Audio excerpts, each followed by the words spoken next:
ये आवाज़ पाकिस्तानियों की नहीं है, बल्कि ये आवाज़ कश्मीरी भाइयों की है। आलमी फोरम के मुताबिक एक ही आवाज़ है कि जो भारत ने वायलेशन की है, जो पूरी दुनिया के अंदर जो एक कानून के तौर पे मुत्तफ़िका एक फोरम है, उस कानून की वायलेशन की है और कश्मीर के साथ जो जुल्म और ज़बर के साथ ज़्यादती की है, उसके खिलाफ आज पूरी दुनिया के अंदर यौम सियाह के तौर पर 5 अगस्त मनाया जाता है।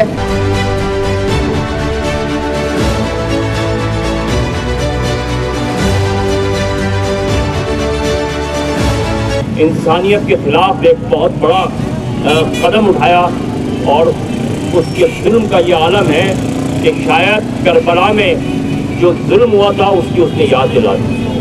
तो मैं दुनिया के उन तंजीमों को जो इंसानियत के नाम पर है, उन सब से अपील करता हूँ कि पूरी दुनिया में इस सिलसिले में एहतजाज करें और अक़वाम मुत्तहिदा को उसकी ज़िम्मेदारी की तरफ तवज्जो दिलाएं कि वो अपनी ज़िम्मेदारी का एहसास करते हुए मकबूजा कश्मीर में जो जुल्म हो रहा है उसको बंद करे और जो उनकी आज़ादी, उनका हक़ है, उनको खुद इरादियत देकर उनको आज़ाद किया जाए।